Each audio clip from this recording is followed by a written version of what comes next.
Assalamualaikum warahmatullahi wabarakatuh. So we are from group that that is presenting BPJS, and we are taking the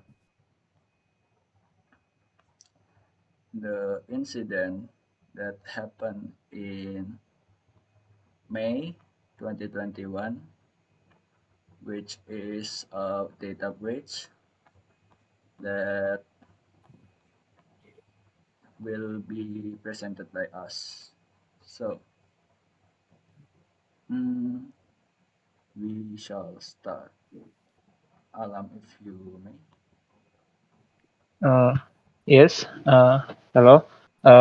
We will present the first point of this report, that is the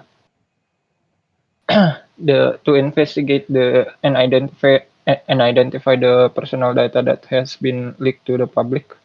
In this case, this is the leak in the image. Uh, Someone with the username Kotz, KOTZ, has leaked data of Indonesian full citizen 200 million plus of their NIK, KPT, phone name, mail address, and such on the public.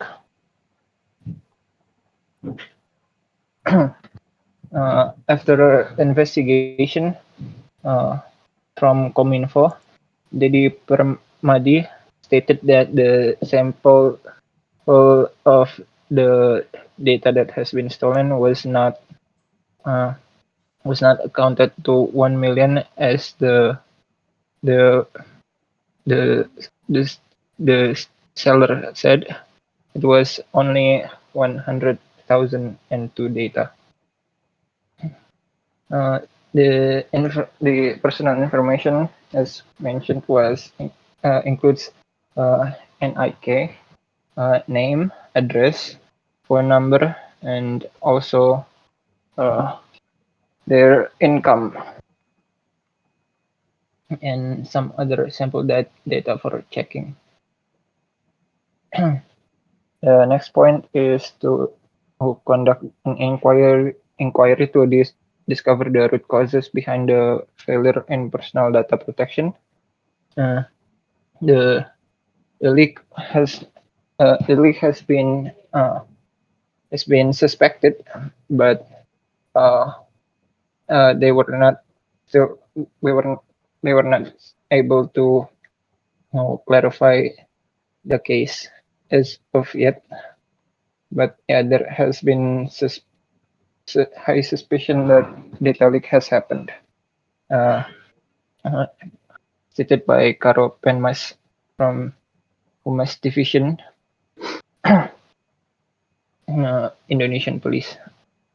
Uh, the next point will be presented by Pandu.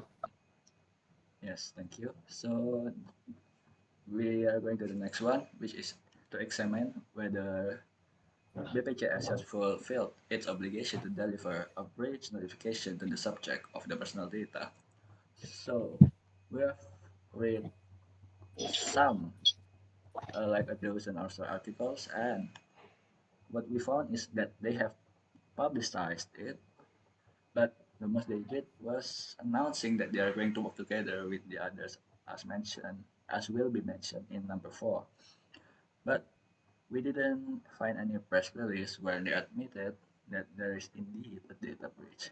They are just acknowledging its possibilities. And so we are going to number four, which is to ascertain if they have publicly disclosed the failure in personal data protection by checking for any issued press releases. And this is the closest they got to disclosing the failure.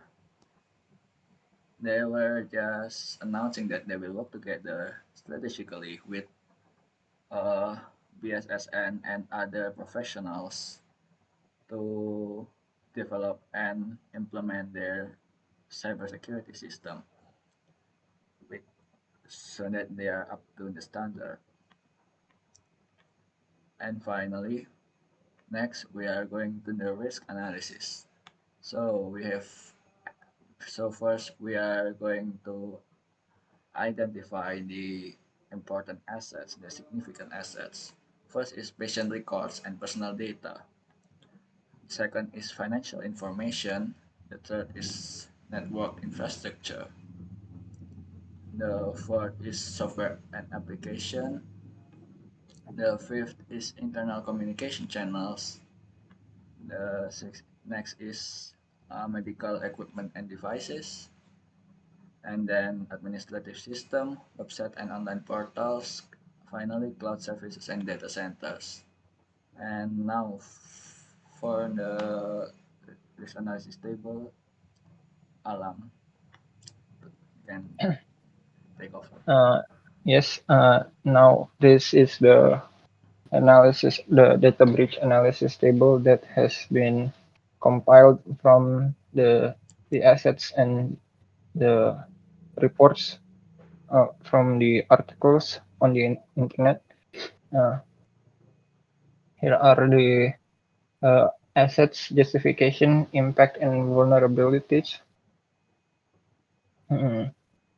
So the assets are the citizen registration and identification data, personal for personal health information of the citizens, and then the financial records and transaction data, employee data, and HR records, and then the infrastructure and databases, each with their own justification and impact and vulnerabilities. Uh, so in this case, the real uh, the real threat that has been posed by the hacker was the citizen registration and identification data, which which which was the primary asset that has been leaked in this case. Uh, and so the next is the recommendations for mitigating future personal data protection incidents uh, below.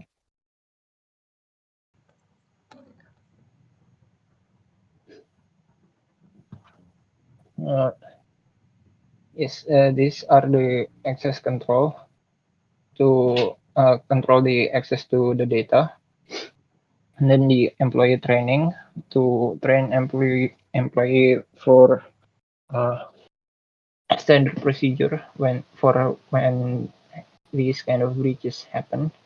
And then the data encryption, which is the most important factor here in this case, to encrypt the data so that hackers may not get their hands on the data without authorization. And then monitoring and auditing to set up continuous monitoring systems to detect any unusual activities or unauthorized access. Incident response plan to develop a comprehensive incident response plan whenever a data breach happens. Then secure and disposal, properly dispose of data that is no longer needed, of course. And then patch and update systems, keep software and operating systems and security tools up to date. And then the vendor security, if third-party vendors have access to your data, ensure they have robust security measures in place.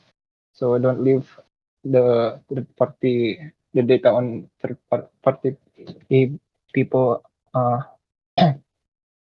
unmanaged. And then the multi-factor authentication. This will also help with data breaches, so that uh, people